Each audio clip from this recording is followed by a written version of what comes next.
Hey guys, welcome back to my channel. So today I'm covering 90 Day Fiance Before the 90 Days Season 4 Episode 5. I thought this episode overall was kind of meh. Wasn't really exciting. I was distracted a lot of the time because there was nothing really compelling. With that being said, because of the pandemic that's going on currently, I'm currently going to be home, so be prepared for the more dressed down look because I don't need to get ready and go to work. So you're just gonna have to take me as I am. So with that being said, let's get into the first couple. We're gonna start off with Ed and Rosemarie. So it takes place after Ed has kind of cooled down from his wet t-shirt incident, and he decides to take Rosemarie to get her nails and her feet done because he kind of felt bad with the way that he treated her, and he felt like he was a bit snappy. The problem with Ed is he keeps holding on to Rosemarie's past. I don't know if he's looking for her to talk about a certain relationship or a certain time in her past, but he keeps asking her about her past and asking her, are you talking to any of the Facebook friends? Are these Facebook friends your friends, or are they your ex-lovers, boyfriends, and etc.? She's reassured him multiple times that, like, look, these are my friends, and any ex that I had on Facebook, I block and I no longer communicate with. So she's been trying to reassure him over and over again. She finds it annoying that he keeps asking her, and I find it annoying as well. And it shows off Ed's insecurities. I feel like you knew what you were getting into, so why decide to pursue this relationship if you're just going to get upset when she's trying to be with you? Then after, he takes her to dinner and proceeds to tell her that in order for them to get intimate, she will need to take an STD test. So at first there was some communication issues because she didn't really quite understand like what is he saying. When she understood, she was like, oh, okay, so then you take one too. And then he's like, oh, I don't feel comfortable getting one here. I would prefer to get one in America. Well, Ed, what you should have done is taken one in America and brought her the results to show her that, yes, I've taken the first step and I've taken the test, instead of just saying, well, you have to take the test. I'm not taking the test. You trust me. I don't know about trusting you. So I was just kind of like, it doesn't work that way, Ed. To show that you are sincere and you are concerned for both of you guys' health, you both should take one, because she don't know who you've been with, just like how you don't know who she's been with. Well, this hurts Rosemarie's feelings. She cries, and she's kind of just like over Ed. She's semi-done with the relationship because she's like, this man keeps asking me about my exes. Now he's asking me to take an STD test. Does he think I'm some dirty girl? Does he think I sleep around with people? Is that why he keeps asking me all these questions? And then Ed's trying to be like, no, my intentions are not like this. I need to just make sure everything is okay. And he's now given up on true love, or given up on love. Whatever, Ed. Either way, you need to take the test too, if you think you can go about asking her to take a test. And second of all, let her past go. This is not affecting your future right now. You can talk. What you need to be discussing is, why is her sister coming to you and asking you for money? That's a very present problem, but let the past go. So with that being said, we're gonna do Avery and Ash. So talk is cheap, Avery. Because last episode, they were talking about, well, Avery was talking about, well, you're going to sleep in that room, and I'm going to get that room, and then maybe eventually you'll migrate over. 24 hours later, they're kikiing up in bed, having pillow talk and everything. Oh, that's such a great time. Oh, he's the best I've ever had, type of thing. Oh, I can't resist him. He's so hot. I was just like, every time I see their segments, I'm just like, I can see Ash in his being a player. I can see him saying the same things, doing the same things for other women. I don't see anything different. So the big thing for their story is that she has to meet his brother. So he kind of explains kind of what his brother's feelings are towards the relationship, and because they've broken up so much times, his brother doesn't really think much of it, doesn't really take it seriously, and can't see them being together.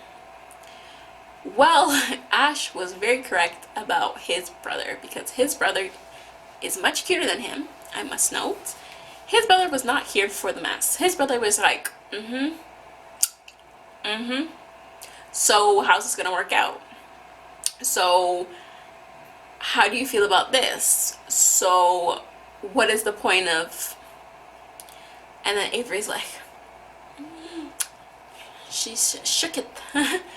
And you could tell that his brother, which I can't remember his name, is like Ant something, was not here for their relationship. He doesn't really think it's sincere, or he doesn't believe in it, which I can understand why. I've come to the conclusion now, Ash has an eye issue, because it's not like he has just like bugsy eyes like Natalie from the last season. Her eyes were just big, and then when she puts the eyeliner on, it just looks bugsy. But I think he had he has some kind of condition, because you can see him like opening his eyes wider than they naturally are. So I think that's the reason why his eyes kind of open up really wide. Anyways, okay, so next we have Jeffrey and Varia. I'm tired of them. You pick up where they last left off, where they've just woken up from sleeping at Varia's house. Jeffrey's complaining about the sunlight, the bed, sleeping conditions, and the state of this apartment, which I don't blame him. I would be like, instead of bringing me here, we should have got a hotel, because this is embarrassing. But Varia thinks nothing of it. That's what kind of makes me chuckle, because she's just like, yeah, this place is not fixed up, because it's us now. It's us now, me and you, in America. So I don't need none of this. Don't worry about this. This whole gonna get sold. I'm not even touch nothing. The big problem with them this episode is intentions and where do they lie. Jeffrey kind of feels like he's being used for his, I don't know, citizenship, for a green card. I can understand that kind of Varia is kind of giving him the impression that she's looking for an American man, because they did meet on an international website, and she's looking to move to America and to find some man that would do it, and kind of any man will do. And I feel like I can understand like why Jeffrey is getting that vibe. And then when he meets her friends, they seem very harsh, and especially when he's coming over here to visit her. It's not like she's going there to visit him. He's taking a chance. He's trying to see what's if they are soulmates or a match made in heaven. So like, cut him some slack. But they were, I felt like, a little bit rude and mean, to the point that he was frustrated and he left. The only thing I have to say about Jeffrey is, Jeffrey, you have a past that you are keeping from Varia. So if you have problems with her being honest, or you have problems, or you don't think she's being truthful with you, you gotta look at yourself in the mirror, because you're not being truthful with her as well. So think about that. Next we have Baby Love, Lisa, and Gooseman. So Lisa is so controlling and like borderline psychopath and disrespectful. I call her a psychopath not because like I think she's a killer or anything. I feel like her putting 2 and 2 together makes 5 for her. Like it makes 5, like it makes sense. I'm tired of her like I don't know, not using common sense. So what I'm speaking about is when Usman meets his friend and or his colleague from the industry, and he's explaining to his colleague that like he has a girl, a model in the video that he is talking to, expressing his love to, act like this is all acting for the sake of the video and the lyrics and stuff like this. And Lisa's bothered by it. I think it was out of pocket for his friend to be like, okay, let me ask you a question. Are you trying to ruin his career? I think I was like a little bit like, okay, but did he say anything wrong? I think that it's like almost like she's trying to be like his manager, like manager slowly, like slash momager. I feel like she's trying to tell him what to do, trying to police him. She's not understanding like the basics of just not being a celebrity, but entertaining somebody. When the guy asked her, oh, well, in America, don't they have music videos with models that have to do with the song or that? And she's like, no. And I'm like, okay, now you're just lying. So I feel like she's never gonna get over this jealousy type of thing, and it's gonna break them apart because Usman can't be around trying to defend her, be on her side when he doesn't agree with her. And you already could tell that when he agrees with his friends, he's on their side, he laughs with them, he tries to reason with them. Versus Lisa, like Lisa's not having it. Lisa's leaving, and are you coming with us or not? Type of mentality.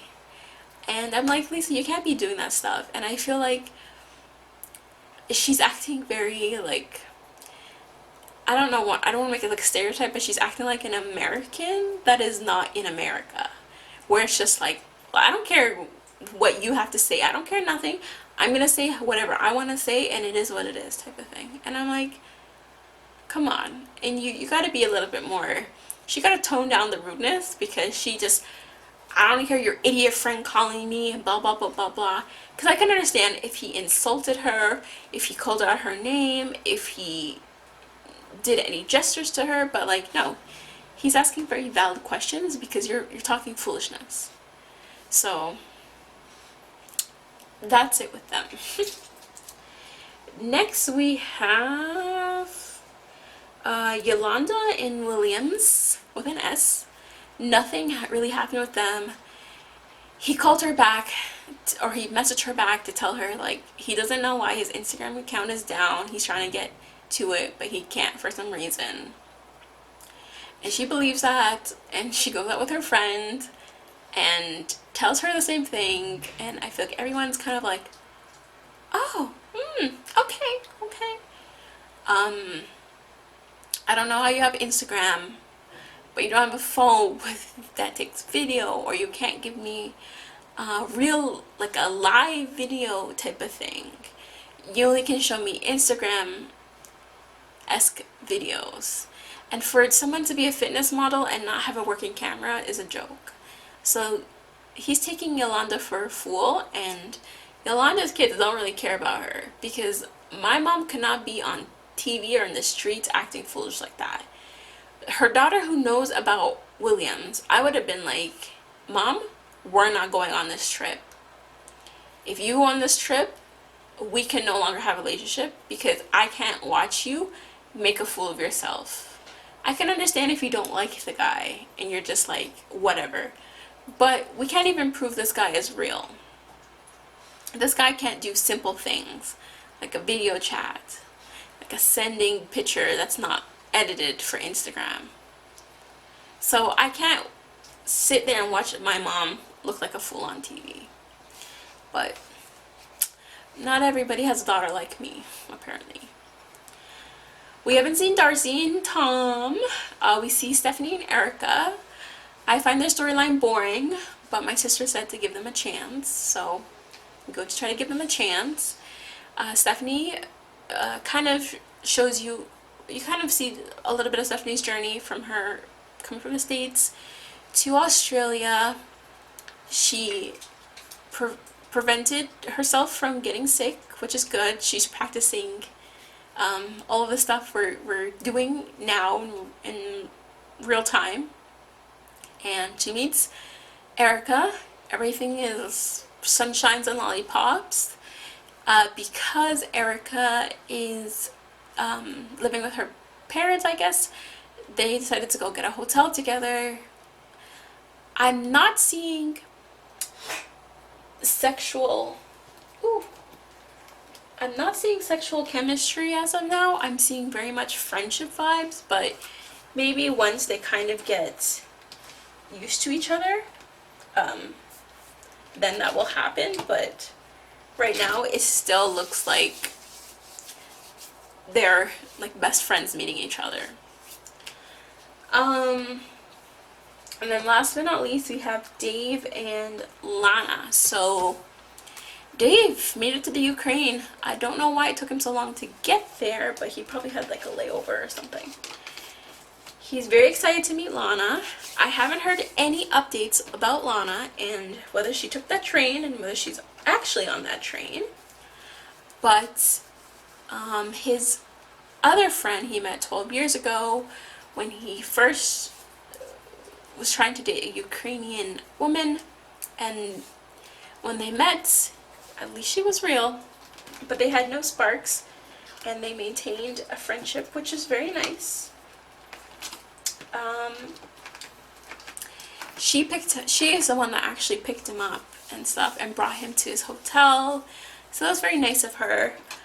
Dave is still over the moon about meeting Lana, so he has more, I don't know, he has more hope than all of us combined. And if Lana is real, I will take all my words back about what I've said about her being fake and just using it. Hopefully it's real this time, because he's spending a lot of money, and I feel like if this time it doesn't work, like, Dave, give up. Like, call it a night. Throw in the towel. Wave the white flag. Just give up. Because she's just here to take your money, and that's it. So, with that being said, that's the end of my recap for 90 Fiance Before the 90 Days, Season 3, Episode 5. Hopefully, next episode, we will see Darcy and Tom. And I'll see less of the boring couples. But don't forget to like, comment, and subscribe.